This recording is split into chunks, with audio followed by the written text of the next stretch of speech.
अगर आप अब तक ट्रेडिंग में लॉस कर रहे हैं तो यह वीडियो आपके लिए है। इस वीडियो को देखने के बाद आपकी ट्रेडिंग स्टाइल हमेशा के लिए बदल जाएगी और धीरे धीरे आपको प्रॉफिट होना शुरू हो जाएगा। हम आपको एक ऐसा मैजिक सेटअप बताएंगे जिसे यूज करके आप हाई रिस्क रिवॉर्ड रिटर्न वाले ट्रेड में एंट्री लेकर बड़े प्रॉफिट बना सकते हैं। लेकिन उससे पहले हमें वॉल्यूम को जानना होगा कि वॉल्यूम क्या है। वॉल्यूम एक पार्टिकुलर टाइम में कितने बाय ऑर्डर और कितने सेल ऑर्डर एग्जीक्यूट हुए ये बताता है कि मार्केट में बाय और सेल एग्जीक्यूटेड ऑर्डर्स बराबर होते हैं।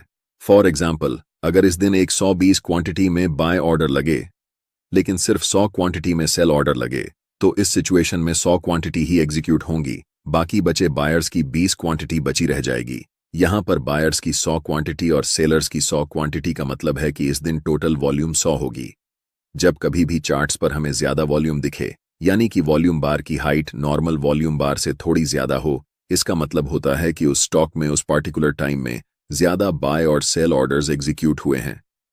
लेकिन नॉर्मल ट्रेड की तरह हमें सिर्फ हाई वॉल्यूम पर ट्रेड एंट्री नहीं लेनी है। हम कौन कौन सी चीज चार्ट्स पर देखेंगे। नंबर 1, उस स्टॉक की प्राइस स्ट्रैंग अप ट्रेंड में हो। स्ट्रैंग अप ट्रेंड मतलब हायर हाई बनाते हुए ऊपर की ओर जा रही हो।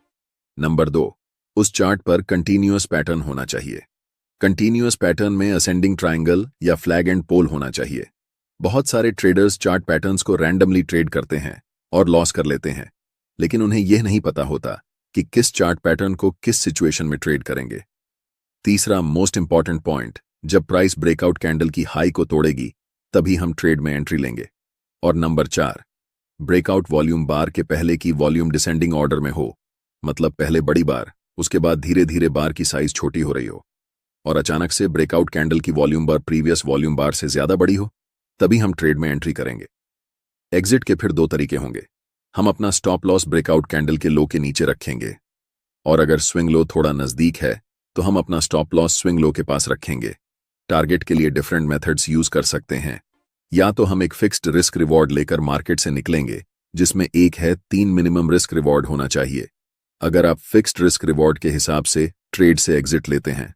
और दूसरा तरीका एग्जिट लेने का यह है कि आप 9 ईएमआई को चार्ट पर लगाएंगे और ट्रेड को तब तक राइड करेंगे जब तक कैंडल 9 ईएमआई के नीचे क्लोज नहीं हो जाती। ज्यादातर केस में मैं 9 ईएमआई को फॉलो करता हूं ट्रेड को एग्जिट करने के लिए, क्योंकि स्विंग ट्रेडिंग में जब प्राइस एक बार बढ़ना शुरू होती है तो बहुत दिनों तक अप ट्रेंड चलती है। चलिए अब इसे एग्जाम्पल की मदद से समझते हैं। ध्यान से देखिए, जब प्राइस बढ़ रही थी तब वॉल्यूम भी बढ़ रही थी, जिसका मतलब होता है कि यह अपर ट्रेंड रियल और स्ट्रैंग अपर ट्रेंड है। पहले अपर ट्रेंड को हम कभी भी प्रिडिक्ट नहीं कर सकते, लेकिन नेक्स्ट अपर ट्रेंड को हम प्रिडिक्ट कर सकते हैं और हम इसी नेक्स्ट अपर ट्रेंड को ट्रेड करने वाले हैं। जब प्राइस ऊपर जा रही थी तब बड़े बड़े ग्रीन कैंडल्स बनाते हुए ऊपर जा रही थी, लेकिन जब प्राइस नीचे आ रही है तब छोटे छोटे स्मॉल रेड कैंडल्स बनाते हुए नीचे आ रही है। साथ ही साथ अगर हम वॉल्यूम पर नजर डालें तो वॉल्यूम बार की साइज धीरे धीरे छोटी होती जा रही है। वॉल्यूम ड्रायर एक स्ट्रॉन्ग कंफर्मेशन है कि डाउन ट्रेंड वीक है, यानी कि डाउन ट्रेंड लंबे समय तक नहीं रहने वाला है। यहां चार्ट पर हम एक ट्रेंड लाइन को ड्रॉ कर सकते हैं। मैंने कहा था कि हमें एक कंटीन्यूअस पैटर्न चाहिए और यह एक कंटीन्यूअस पैटर्न है। जब भी प्राइस इस ट्रेंड लाइन को ब्रेकआउट करेगी और उस समय हमें वॉल्यूम नॉर्मल वॉल्यूम से ज्यादा दिखाई देगी, जो कि इस केस में हमें दिख रही है। वॉल्यूम यहां पर भी है, यहां पर भी है और यहां पर भी है, लेकिन इस वॉल्यूम ने ट्रेंड लाइन को ब्रेकआउट नहीं किया है। जब भी कोई कैंडल ट्रेंड लाइन को बड़े वॉल्यूम के साथ ब्रेकआउट करती है और नेक्स्ट कैंडल ब्रेकआउट कैंडल की हाई को ब्रेक करती है, तब हम यहां मार्केट में एंट्री ले सकते हैं, जिसमें हमारा स्टॉप लॉस इस ब्रेकआउट कैंडल के लो के पास होगा और टारगेट के लिए हम 1 से 3 या फिर 7 से 9 ईएमआई का यूज कर सकते हैं। नेक्स्ट टाइम इसी चार्ट पर इस रैली के बाद प्राइस धीरे धीरे नीचे की तरफ आ रही है, कंसोलिडेट होते हुए, और प्राइस के साथ वॉल्यूम भी ड्राई हो रहा है। इसके लिए हम यहां पर भी एक ट्रेंड लाइन ड्रॉ करेंगे। वॉल्यूम ड्राई होने के बाद जब कोई कैंडल ट्रेंड लाइन को स्ट्रॉन्ग वॉल्यूम के साथ ब्रेक करती है, यहां पर इस कैंडल ने ट्रेंड लाइन को ब्रेक किया है। कैंडल की वॉल्यूम प्रीवियस वॉल्यूम बार से सबसे ज्यादा है, इसीलिए हम इस कैंडल को ब्रेकआउट कैंडल मानेंगे।